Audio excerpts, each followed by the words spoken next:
सो आज के वीडियो में हम डिस्कस करने वाले हैं ऑल थ्री कंटिन्यूस टेंसेस। इससे पहले हम डिस्कस कर चुके हैं अपने तीनों इंडेफिनिट टेंसेस को, उनके नेगेटिव और इंटरोगेटिव को भी।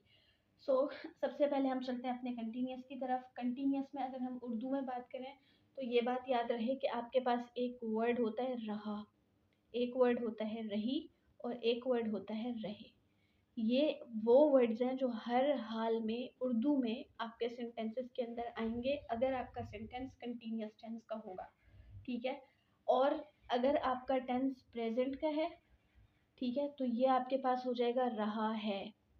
अगर आपका टेंस पास्ट का है तो ये आपके पास हो जाएगा रहा था, ठीक है। और अगर आपका टेंस फ्यूचर का है तो आपका उर्दू वाला सेंटेंस हो जाएगा रहा होगा। मतलब ये कि रहा जो है वो मैंडेटरी है और है, था या होगा वो आपका टेंस को आइडेंटिफाई करेगा कि वो कौन सा टेंस है, ठीक है। अब इन तीनों का जो फॉर्मूला है ना वो बिल्कुल सेम होता है, जस्ट इनके हेल्पिंग वर्ब चेंज होता है, ठीक है। यहाँ पर आपका फॉर्मूला होता है subject plus helping verb plus verb की first form plus ING plus object. इस वर्ब की फर्स्ट फॉर्म प्लस आईएनजी को आप वर्ब की फोर्थ फॉर्म भी कह रहे होते हैं। इसके अंदर भी सेम यही फॉर्मूला है, subject plus helping verb plus verb की first form plus ING plus object. इसके अंदर भी यही फॉर्मूला हम रिपीट करेंगे, हेल्पिंग वर्ब प्लस वर्ब की first form plus ING then object. अब डिफरेंस क्या आता है हेल्पिंग वर्ब के अंदर? आपके पास ये जो प्रेजेंट इंडेफिनिट है इसके अंदर तीन हेल्पिंग वर्ब हम यूज करते हैं, these are is, M, then R, ठीक है।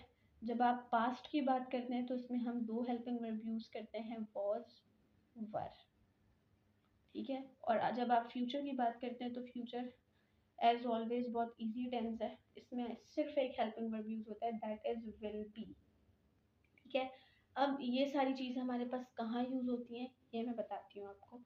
मतलब हेल्पिंग वर्ब का यूज कहाँ है, बहुत इजी ट्रिक है। मैंने जब आपको फर्स्ट वीडियो के अंदर एस और ई एस का यूज़ बताया था तो हमने वहाँ देखा था कि आप एस या ई एस को ही, शी, इट और सिंगल नेम के साथ लगाते हैं, सिंगुलर नेम के साथ, ठीक है। आपका हर वो हेल्पिंग वर्ब जिसके अंदर एस मौजूद होगा या ई एस मौजूद होगा वो इन्हीं सारे वर्ड्स के साथ लगेगा।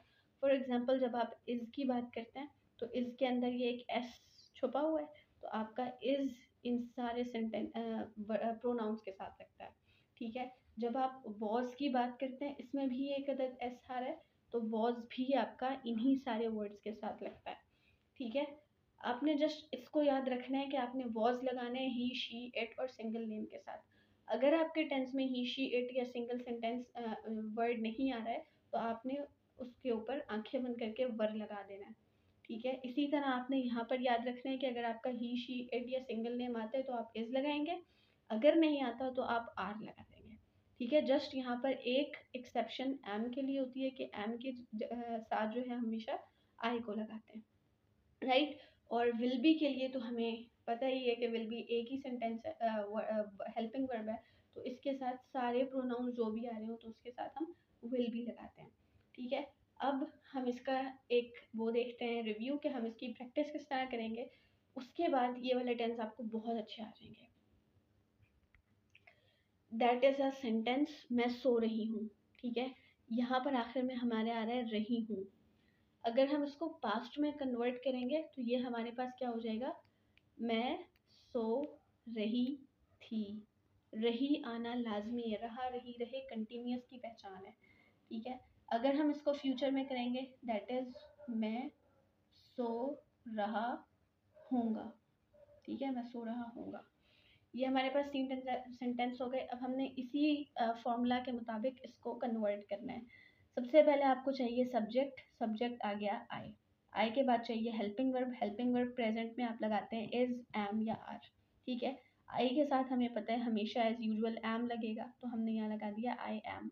वर्ब की first form that is sleep, इस फर्स्ट फॉर्म के साथ आपने आईएनजी लगा देना है तो स्लीपिंग हो जाएगा, ठीक है। और ऑब्जेक्ट, यहाँ पे कोई ऑब्जेक्ट नहीं है तो हम आई एम स्लीपिंग। अगर आप यहाँ आ जाएंगे मैं सो रही थी, ये हो जाएगा आई के साथ हेल्पिंग वर्ब चेंज होगा, just was sleeping. Formula same है, जस्ट हेल्पिंग वर्ब चेंज होगा।